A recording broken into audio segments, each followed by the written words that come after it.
ao versículo de número 12. Nós vamos estudar hoje esta primeira parte aí desta quarta sessão do livro de Eclesiastes, sob o tema que prosperidade nem sempre é algo bom. Vamos lá. Então, diz o pregador: há um mal que vi debaixo do sol e que pesa sobre os homens.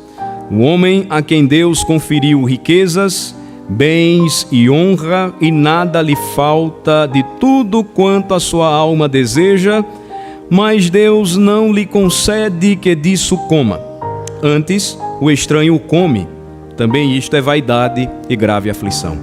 Se alguém gerar 100 filhos e viver muitos anos até avançada idade, e se a sua alma não se fartar do bem, e além disso não tiver sepultura, digo que um aborto é mais feliz do que ele.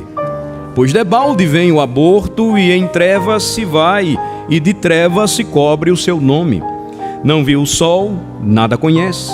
Todavia tem mais descanso do que o outro, ainda que aquele vivesse 2 vezes 1000 anos, mas não gozasse o bem. Porventura, não vão todos para o mesmo lugar?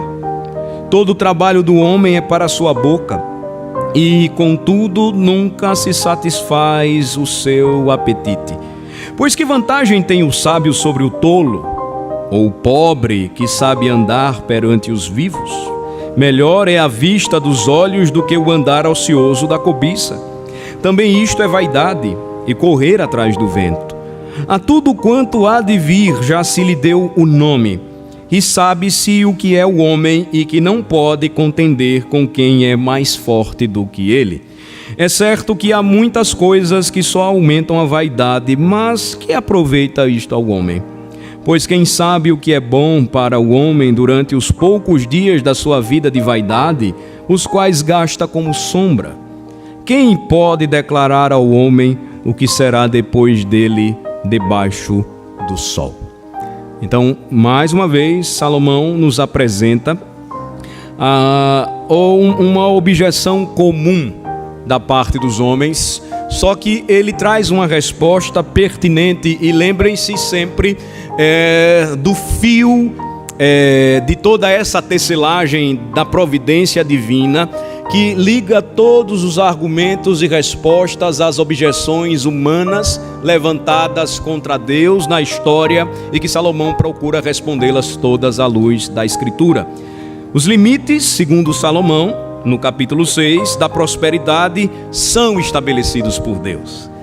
A prosperidade nem sempre é necessariamente boa, vocês acabaram de ver isso aqui. Mas o fato é que muitas vezes nós queremos avaliar tudo o que se apresenta diante de nós de uma maneira muito simplória. Nós não enxergamos um grande plano por detrás de tudo isso aí. E como geralmente nós medimos o padrão de alguém que é abençoado ou não, de acordo com a quantidade de bens que ele possui. Normalmente nós afirmamos que bênçãos materiais são sempre uma benção, e a adversidade é sempre uma maldição. Ele vai mostrar mais adiante que não é bem assim. Não temos como dizer com certeza a disposição de Deus acerca de alguém com base nesta disposição exterior ou exterior. Nós precisamos observar bem que o que Salomão está mostrando é que tudo existe e tem um propósito divino a ser cumprido ou a se cumprir. E tendenciosamente nós humanos gostamos muito da falaciosa conversa da luta de classes, do rico que oprime o pobre, dos ricos que injustamente enriquecem e os pobres que vivem na miséria.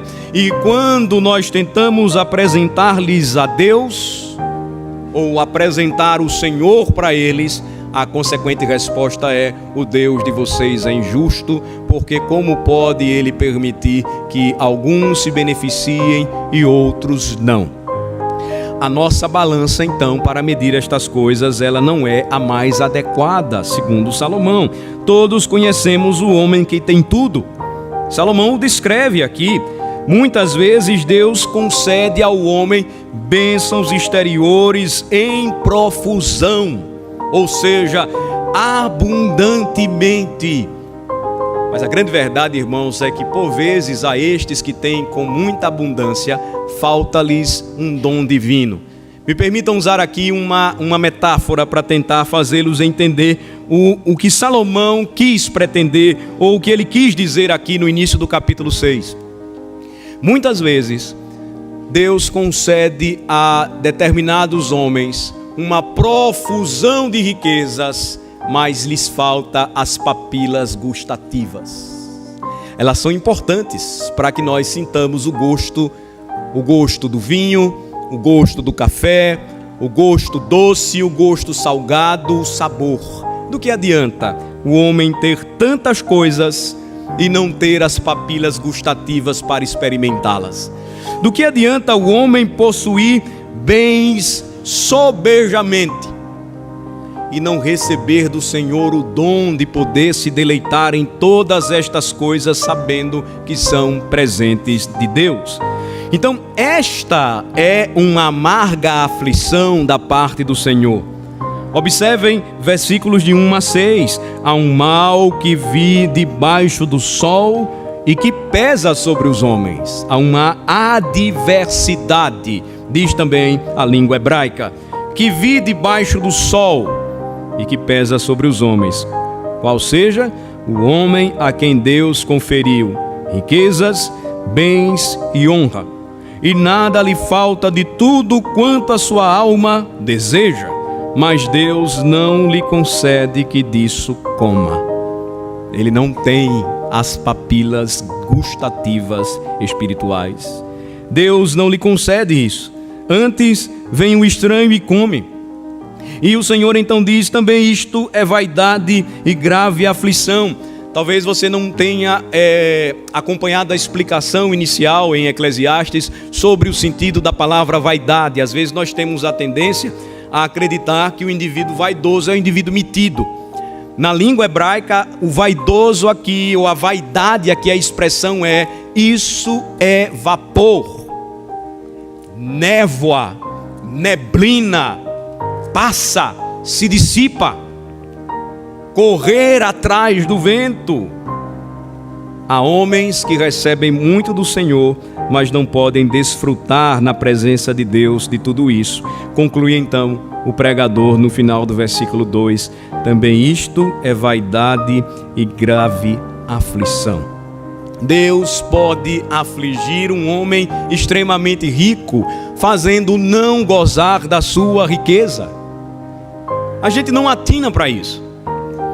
A gente não pensa muito sobre isso, mas acontece e tem acontecido na história esta verdade. Versículo 3: se alguém gerar 100 filhos e viver muitos anos até avançada idade, e se a sua alma não se fartar do bem. Aqui nós temos uma linguagem oriental para mostrar a gravidade de determinada situação, aumentando, por exemplo, o número de filhos mais adiante a sua idade. Obviamente, ninguém na terra possuiu 100 filhos ou possui, mas ele diz: se alguém ainda vier a gerar 100 filhos, viver muitos anos até avançada idade, e se a sua alma não se fartar do bem, ou seja, das riquezas sobejamente recebidas do Senhor, e além disso não tiver sepultura, ou seja, viver tanto tempo com muitos bens, mas não encontrar neles nenhum prazer, o Senhor então disse: um aborto é mais feliz do que ele. Ou seja, a vida tão curta de uma criança nasce morta é melhor do que alguém que pode vir a viver muitos anos, ter muitos filhos, ter muitos bens e não ter as papilas gustativas espirituais para experimentar tudo isso. Observe então que nem sempre a pobreza é algo ruim, mas nós temos a tendência de acreditar que somente os ricos são felizes. Lê do engano. Aqui, se nós compreendermos o argumento de Salomão e percebermos aonde ele está querendo chegar, e trouxermos esta ideia para a nossa realidade atual, é como se nós tivéssemos recursos para frequentarmos os restaurantes mais chiques do Brasil. Talvez você já tenha frequentado alguns deles, não somente do Brasil, mas lá fora. Mas a ideia de Salomão é esta: é como se nós tivéssemos a condição financeira de comer nos melhores lugares. E ao trazer para nós determinada comida, nós não sentirmos nenhum sabor sobre ela. Não faria diferença para nós um caviar ou uma lagosta ou um bom preparo de carne em nossa mesa, ou um mingau de aveia frio, sem nenhum sabor, comendo não haveria diferença para nós, e ainda o dono do restaurante poderia colocar o preço que quisesse e nós pagaríamos por ele, porque não faria diferença. A linguagem então que Salomão usa é aquela que muitas vezes os homens se esquecem e não percebem. Não há verdadeiro e real prazer nesta vida se Deus mesmo, que é a fonte de todo bem, não colocar este prazer no coração do homem. Eu lembro que quando garoto, em determinadas circunstâncias em minha casa, algumas reformas precisavam ser feitas e meu pai contratava então os trabalhadores, os pedreiros, os ajudantes. Eu chegava da escola com fome, mas eu lembro que eu sentia muito mais fome ao ver aquele trabalhador no intervalo do seu trabalho comer a sua comida com tanta satisfação e prazer. É algo extremamente simples quando nós comemos, mas lembrem-se, o próprio sentimento ou o desejo de comer e sentir prazer com o que comemos, onde nós encontramos satisfação em algo tão simples da vida, também é dom de Deus. Não é apenas uma característica dos homens. É como se nós tivéssemos a lata de um delicioso pêssego ou figos, mas não tivéssemos o abridor de lata para abrir esta lata e comer. Nós ficaríamos lambendo apenas o rótulo. É a linguagem exata que Salomão está dizendo. Homens ricos existem, mas grande maioria deles vivem em meio à vaidade desta vida e experimentam grande aflição porque não têm prazer nenhum com o seu dinheiro na Suíça ou seus grandes bens e seus grandes recursos, sem nenhuma felicidade. Salomão então mostra que às vezes as pessoas mais invejadas nesta terra são as mais infelizes sobre esta terra. E ele diz, é melhor que elas nem tivessem nascido. O nascimento tão prematuro, rápido, ou até mesmo a criança nasce morta, ou nasce morta, é algo mais feliz do que aqueles que vivem nesta terra e não experimentam do dom de Deus. Ele continua e diz, pois debalde vem o aborto, versículo de número 4. E em trevas se vai, e de trevas se cobre o seu nome. Não viu o sol, nada conhece, então foi rápido demais a sua existência, pequenina, frágil. Todavia, tem esta criança, ou teve esta criança, mais descanso do que o outro, ainda que aquele vivesse 2 vezes 1000 anos, mas não gozasse o bem. E Salomão então conclui, porventura não vão todos para o mesmo lugar? E aí ele prossegue e mostra que essa lei recíproca, ela é clara e óbvia na Bíblia. Vejam versículos de 7 a 9. Nós trabalhamos para comer e comemos para trabalhar. Nós estamos sempre andando neste mesmo círculo apertado da nossa existência. O nosso estômago, a nossa boca demandam isso de nós. Trabalhamos para comer, comemos para trabalhar. E é melhor desfrutar do que se tem, do que ter desejos ociosos de cobiça. Mas observem o que diz o sábio Salomão. Não é possível termos prazer no trabalho só para podermos comer a parte de Deus. isso se torna uma loucura, terrível loucura.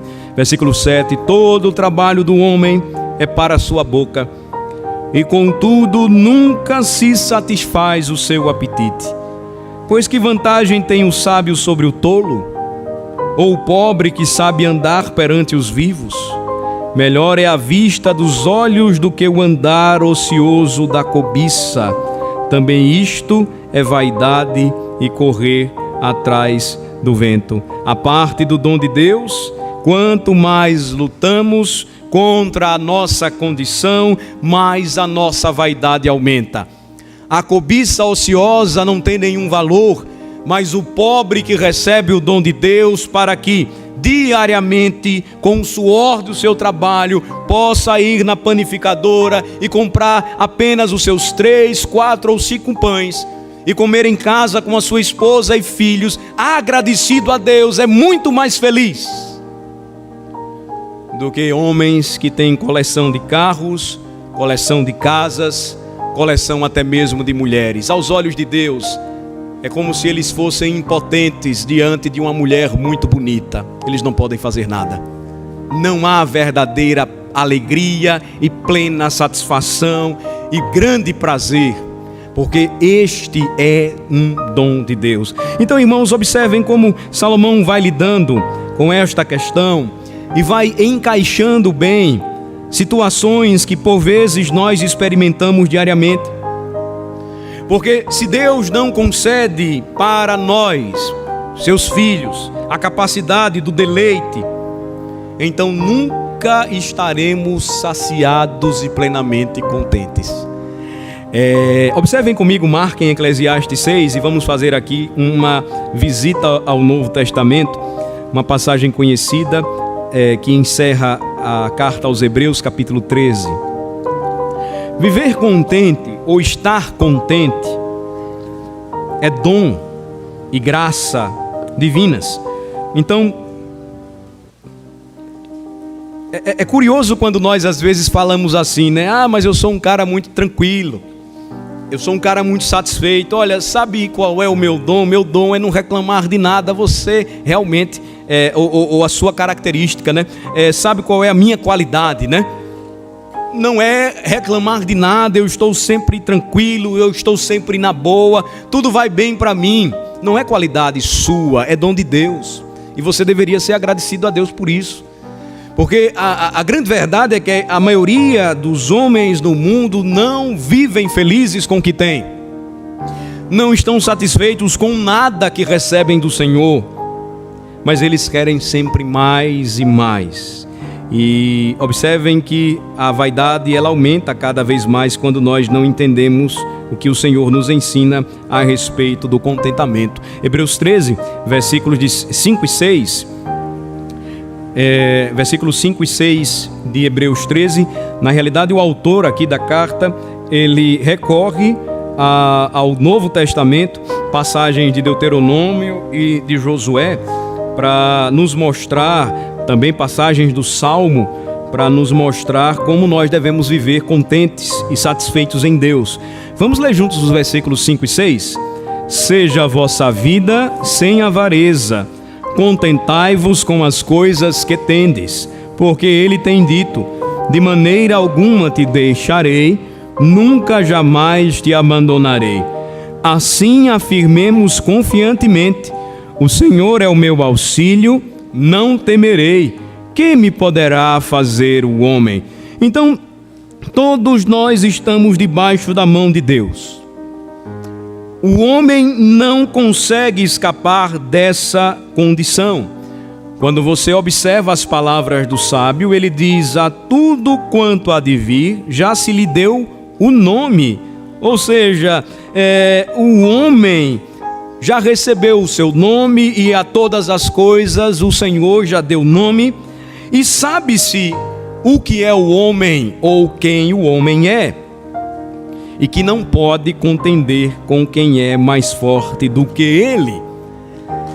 Tentar resistir à realidade da graça soberana de Deus, de que governa e administra todas as coisas, e de que tem o mundo, as nações, os povos em suas mãos, que fez o rico e o pobre, como diz a Bíblia, que deu aos homens bens e os distribui da maneira sábia, como lhe apraz. É como se nós fôssemos semelhantes a garotos de 2 anos ou 3 anos de idade, colocando luvas de boxe e tentando lutar contra aquele grande boxeador Mike Tyson. É como se nós tentássemos vencer a Deus numa luta de boxe. O que Salomão diz é: nós não podemos contender com quem é mais forte do que nós. E ele diz: é certo que há muitas coisas que só aumentam a vaidade, mas o que adianta isso para o homem? Que proveito há? Por isso o autor aos Hebreus, ele diz, concluindo a sua carta: seja a vossa vida sem avareza. A avareza é o apego desenfreado aos bens materiais. É o que nós mais vemos nos dias de hoje. Todo mundo quer aumento. Ninguém está satisfeito com o seu salário. Todo mundo acha que trabalha demais. Você já percebeu que sempre esta é a mesma história do trabalhador? Ninguém nunca está satisfeito com o que faz. Na realidade, poucos se empenham em produzir mais, mas eles querem receber, não querem trabalhar. Você pensa que isso apenas acontece ou surge com a atual situação ou a atual conjuntura dos povos? Salomão diz que isto sempre aconteceu. A palavra de Deus então traz para nós a orientação certa. Nós somos chamados a cumprir um mandato social ou cultural, cultivar, trabalhar, produzir, sim, crescer. Mas se nós não aprendermos a fazer isto diariamente, contentes com as coisas que temos, nós não aprenderemos a confiar e a saber que em sua palavra o Senhor diz: de maneira alguma te deixarei, nunca jamais te abandonarei. Estas são palavras daquele que conduziu o seu povo no deserto por 40 anos, que não teve tempo para trabalhar, porque estava em peregrinação, e o Senhor jamais lhes deixou faltar coisa alguma. As chinelas não se gastaram, contrariando um princípio de que tudo aquilo que nós criamos se desgasta, um dia quebra. As roupas não envelheceram, e o Senhor não deixou por um momento sequer o povo passar fome, mas derramou dos céus o pão diário, o maná celestial. Quais as lições então? O que Deus queria mostrar? Que se nós afirmarmos confiantemente a palavra dele e dissermos que ele é o nosso auxílio e portanto nós não devemos temer, a resposta é esta: o que o homem pode nos fazer? Absolutamente nada. Se o nosso Deus nos diz que se vivemos somos dele e se morremos também somos dele, quem pode nos separar deste grande amor de Deus? Salomão então está tratando, irmãos, do dilema que ainda hoje permanece no coração dos homens e que se revela para nós de uma forma diferente. Prosperidade nem sempre é algo bom para o crente. Deixa eu citar um exemplo para vocês. Normalmente acontece em determinadas situações da vida cristã. O irmão prospera, Deus o abençoa, ele começa a adquirir bens e logo ele compra uma casa de praia. Pronto, começa a faltar a igreja. Ele prospera e Deus o abençoa e ele compra uma fazenda, logo ele compra cavalos e ele começa a amar esses bichos, são lindos, maravilhosos, e agora a sua dedicação está toda para a fazenda, ele deixa a igreja. Prosperidade nem sempre é algo bom. Você se torna um trabalhador desesperadamente envolvido com o trabalho, esquece família, esquece filhos, não os vê crescer. Você corre atrás do mundo. Primeira coisa que você deixa: igreja. Por isso que quando Asaf questionou a prosperidade dos ímpios, ele disse: Senhor, eles blasfemam contra ti, e parece que nada acontece porque eles não morrem de câncer. E aqui vários irmãos estão lutando contra o câncer. Um irmão nosso hoje, querido, partiu para a glória por conta do câncer. Olha, eles prosperam, eles têm bens que nós não temos. Os meninos deles não adoecem e os nossos sempre estão no consultório médico, estão tomando aerosol nos hospitais. É tudo muito mais difícil para a gente e parece que é bom ser assim. Ou então o rapaz ou a moça procuram seguir o padrão de Deus, a castidade. Não vivem como os jovens mundanos vivem, fazem sexo com quem querem, como querem. E aí são ridicularizados, as meninas não olham muito como eles gostariam de ser olhados, e eles se sentem menosprezados e começam a pensar: será que não seria legal eu ser o Elvis Presley da minha escola, ou o doidinho de lá, porque assim as meninas vêm para mim, porque ser crente, pastor, não está dando certo. Até que nós entramos na casa de Deus e assim como Asaf atinamos para aquele que está acima do sol. E a vida debaixo do sol, irmãos, ela é muito diferente daquilo que Deus tem para nós. Nós começamos a medir a vida, a medir as circunstâncias, a avaliar até mesmo prosperidade ou não, bens materiais, não como os homens pesam. Nós paramos de olhar como Samuel quando estava procurando o rei que substituiria Saul. E o Senhor então diz a ele: olha, Samuel, eu não vejo como você e os demais homens veem. Eu vejo o coração. Samuel procurava um rei bombado, forte, que pudesse conduzir a nação israelita. Ele jamais imaginava que poderia ser o ruivo, pequeno e frágil chamado Davi. Lê do engano. Era um jovem guerreiro valente. Já tinha lutado contra feras para proteger as ovelhas de seu pai. E foi justamente ele que, em meio a um exército tão forte, temendo um só homem, o enfrentou com as armas de Deus e o derrotou. Salomão então nos mostra, irmãos, que todos estamos debaixo da mão de Deus. Homem algum consegue escapar dessa situação.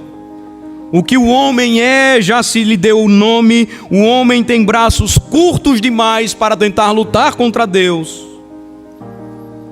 E a parte do dom divino, quanto mais o homem luta contra as suas condições, mais aumenta a sua vaidade. Veja, este não é um atestado para preguiça. Nós somos chamados ao trabalho duro, aos calos nas mãos. Nós somos chamados a nos dedicarmos naquela vocação que o Senhor colocou para nós, nos entregou. Mas isso precisa ser feito diariamente com gratidão no coração e plenamente satisfeitos com a condição que Deus nos tem dado. Se Deus não nos conceder, meus amados irmãos, a capacidade de nos deleitarmos, então jamais poderemos nos saciar. Não encontraremos saciedade, não estaremos plenamente satisfeitos. Nós seremos como um rei da Frígia chamado Tântalo. Era um rei antigo grego que na mitologia se conta, ele tentou enganar os deuses e usurpou alguns tesouros reais ou divinos. E ele até tentou resolver a questão oferecendo seu filho como sacrifício aos deuses. Ele era Tântalo, filho de Zeus, com uma humana. Ele tentou fazer de tudo para adquirir bens e propriedades divinas, não suas, não lhe pertenciam. E diz então a mitologia que por um castigo dos deuses, Zeus então o enviou para o Hades. E o seu castigo foi comer e beber e jamais se saciar. Quanto mais Tântalo comia, sentia fome. Quanto mais Tântalo bebia da água do Hades, ele sentia sede. Momentos de verdade na história dos homens. A Escritura diz, nos Evangelhos, que o inferno será o lugar para aqueles que não encontraram plena satisfação em Deus, que não confiaram nele, no seu providente Redentor e Salvador. É o lugar onde se sentirá sede eterna e onde o verme vai corroer a carne e jamais se saciará e continuará comendo esta carne. Será um lugar de insaciável sofrimento. A Escritura nos mostra que o fato nu e cru, de verdade para nós, é que por vezes Deus dá muitos bens aos homens, aos quais não é dada a capacidade correspondente de comer destes bens. O Senhor concede para nós esta dádiva e nós devemos usá-la corretamente. Ele nos dá o abridor de latas. Mas para os incrédulos, Ele não dá forma nenhuma de prazer verdadeiro e genuíno. Por isso que os homens caminham nesta vida insatisfeitos. Nós não podemos medir a satisfação por aquilo que podemos acumular nesta vida. Nós não podemos medir a bênção de Deus por aquilo que nós podemos desfrutar nesta terra. O que fará um rico incrédulo no dia do retorno do Rei? Ele vai continuar lambendo a foto daquela lata de pêssego sem poder abri-la e comer. O Senhor Jesus Cristo nos traz uma aplicação importante para este texto hoje. E com ele eu gostaria de usar e encerrar a mensagem desta noite. Mateus capítulo 19. A verdade é que o tolo não pode desfrutar da bondade da terra. Somente o sábio pode fazê-lo.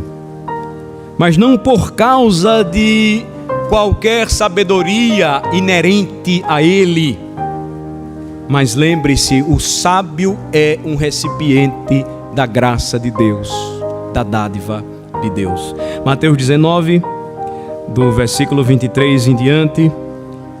Então disse Jesus a seus discípulos: em verdade vos digo que um rico dificilmente entrará no reino dos céus.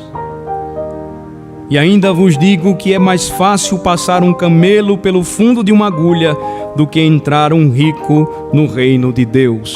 Jesus Cristo fez estas considerações após ter recebido um jovem rico que desejava saber como herdar a vida eterna. Ele era muito rico, ele era religioso, e o Senhor então lhe apresentou o que ele deveria fazer, revelando a total incapacidade humana para fazê-lo. Ele diz: se você quer herdar a vida, guarde os mandamentos. E ele perguntou quais, o Senhor lhes apresentou, mas deixou um de sobra.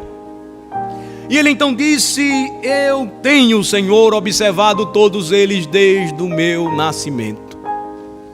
Para ele fazer aquela afirmação, ele gozava de testemunho da parte da sociedade do seu tempo. Ele era um judeu de fato. Mas Jesus conhece o coração dos homens e ele diz para aquele jovem, versículo 21, se você quer ser perfeito, ou seja, se você quer herdar de fato a vida eterna, vai, vende os teus bens, dá aos pobres e terás um tesouro no céu. Ele não estava aqui afirmando que o voto de pobreza é o caminho para a salvação. Você vai sair de hoje aqui, amanhã você vai então vender o seu imóvel, vai vender o seu carro e vai andar aí pela rua com a cabeça raspada e com um hábito escuro, marrom, como um franciscano ou como alguém pertencente à Toca de Assis. Não. O que Jesus está dizendo aqui claramente é que aquele jovem, ele tinha sim algo mais importante em seu coração e alma do que a Deus. A conclusão do texto é clara. Versículo 22 diz que quando Jesus falou estas coisas, aquele jovem, ele foi embora depois que ouviu esta palavra, como certamente alguns de vocês vão sair daqui sem concordar com o que eu estou dizendo. Aquele jovem se retirou triste depois de que ele ouviu esta palavra de Jesus, e a razão é porque ele era dono de muitas propriedades. Ele achava E o judeu considerava isso de uma forma muito clara, que a bênção de Deus residia sobre aqueles que eram prósperos. E aí, então, Jesus o convidou a vir e a segui-lo depois, ou seja, venda tudo e confie em mim, dependa de mim, viva por mim, entregue-se a mim. Quando ele saiu, Jesus então volta para os seus discípulos e aí temos o texto lido. Em verdade, versículo 23, vos digo que um rico dificilmente entrará no reino dos céus. E ele vai mostrar como isso é impossível, apresentando uma ilustração que mostra o absurdo ou impossibilidade deste feito. Eu digo para vocês que é mais fácil passar um camelo pelo fundo de uma agulha do que entrar um rico no reino de Deus. É o mamífero mais vantajoso, avantajado daquela região é o camelo. É mais fácil um camelo passar pelo fundo de uma agulha de costura do que o rico entrar no reino de Deus. Ou seja, é impossível. Não tem jeito. E aí os discípulos ouvem isto, versículo 25. Eles ficam grandemente maravilhados e dizem: sendo assim, Senhor, quem vai escapar? Quem pode ser salvo? É aí onde entra o Evangelho. Jesus fita neles o olhar, versículo 26, e diz: isto é de fato impossível aos homens, mas para Deus tudo é possível. Se Deus quisesse que um camelo passasse pelo fundo da agulha, Ele o faria. Ele fez com que um homem ficasse por 3 dias no ventre de um grande peixe. Ele é o Senhor da física. Ele é aquele que criou os elementos e os sustenta. Só Ele tem poder para andar sobre as águas e mandar calar vento, mar e tempestade. Ele tem poder para tornar a vida aos mortos.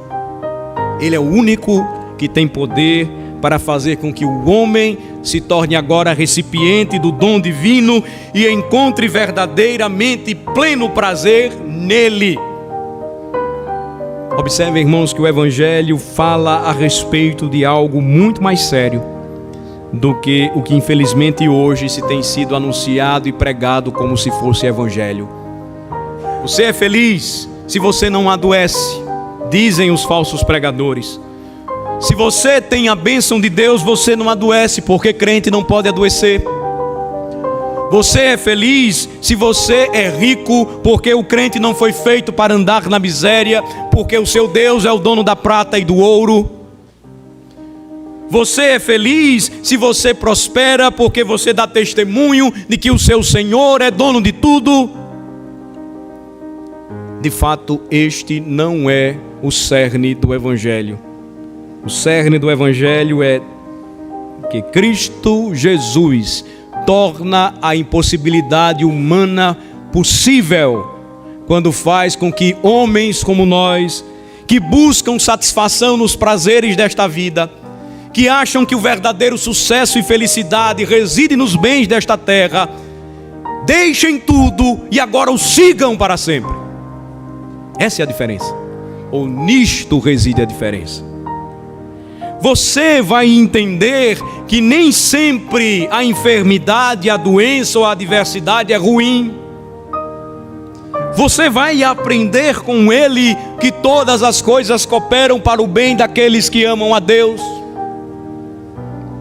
Você vai tomar um homem, e os que o conheceram antes da sua conversão sabem disso, como o nosso irmão Walter, que não gostava de crente, que não gostava que sua esposa viesse à igreja, que quando nós saíamos para a evangelização e íamos buscá-la em casa, os jovens, ele ficava de cara fechada, emburrada, a gente precisava sempre ir com alguém, ela nunca poderia andar sozinha conosco, ele não gostava.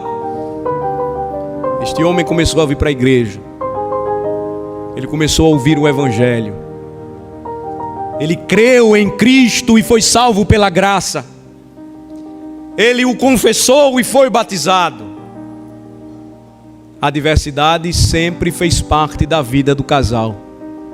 Mas aí veio o câncer. Câncer terrível. destruidor. Em pouco tempo, nós vimos um irmão forte definhando, mas em meio à aflição, ele sempre testemunhou a sua confiança e dependência do Senhor. A gratidão a Deus por tê-lo redimido e salvo. E ainda hoje pela manhã, quando oficiais e irmãos o visitaram, ele e sua esposa estavam plenamente confortados, como que uma despedida. Ele já sabia para onde estava indo. Só Cristo faz isso no coração de um homem. Só Cristo o livra do desespero, mesmo às portas da morte. Só Cristo transforma a adversidade em bênção. E a morte, que é algo feio, terrível e que traz separação, em bênção e glória para o crente. Porque ela não é o fim, mas é o princípio de uma vida eterna com o Rei. Ela não sufoca a esperança, porque Cristo venceu a morte. E a Escritura diz que os mortos com Ele um dia ressuscitarão. O que os discípulos disseram? Sim, de fato é a pergunta que todos nós fazemos: quem pode ser salvo? Ninguém. Pelo que tem, pelo que faz, ou pelo que não tem e pelo que não pode fazer. Quem salva é Cristo. E só Ele tem um poder para dizer, como falou, afirmativa e categoricamente: isto é impossível para os homens, mas não é impossível para Deus. Não despreze você que tem passado por adversidade e por enquanto não teve o mesmo destino que o nosso irmão. Ele partiu seguro para a glória. Ele tinha sim convicção e fé, firmeza na fé. Você que tem sido abençoado e agraciado por Deus e que passou por lutas e que está aqui presente, é o tempo hoje, nesta noite, de você reconhecer quem é a fonte de todo o bem e entregar-se para Ele de uma vez por todas,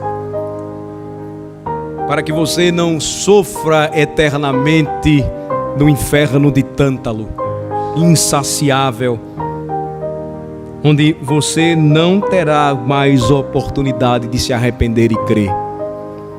O tempo, diz a Escritura, para que você creia, se chama hoje. E eis a razão porque a maior demonstração da bondade e da graça de Deus é trazê-lo até a sua casa, para que você entenda de uma vez por todas que o que mais importa para Deus é que você ouça o seu evangelho e, arrependido de seus pecados, creia em Cristo como seu Senhor e Salvador. Riquezas você pode até conquistar, uma vida melhor você pode até ter, você pode estar até acima da média dos demais, mas nada disso trará para você verdadeira e plena satisfação. Somente a palavra da cruz que pode levá-lo a dizer em toda e qualquer circunstância: tudo posso naquele que me fortalece. Creia nisso. Lembre-se que, segundo o pregador, o sábio eclesiástico, o tolo não pode desfrutar da bondade da terra. Somente o sábio, porque é recipiente de uma dádiva, pode fazê-lo. Pode fazê-lo diante de Deus. Ele pode estar contente em toda e qualquer situação. Ele pode ter somente arroz com ovo ou um pouquinho mais. Ele sempre estará feliz, porque ele está com Cristo. Ele pode até não ter tanto como os demais. Ele pode não ter ido onde muitos outros foram. Mas o seu maior desejo é visitar um lugar que somente irão, ou para onde somente irão e desfrutarão para todo sempre aqueles que estão em Cristo e que são nova criatura, novas criaturas nele. Que Deus nos ajude e nos abençoe, que não nos achemos entristecidos ainda que a morte traga separação e luto, e devemos respeitar tudo isso, pelo passamento de mais um irmão, mas que encontremos em Cristo esperança, a mesma esperança que o fez enfrentar a morte, confiante e esperançoso no seu Rei e Salvador. Que a nossa disposição seja a mesma, sabendo que para este caminho seguimos todos os que esperam em Cristo, rumo à glória eterna.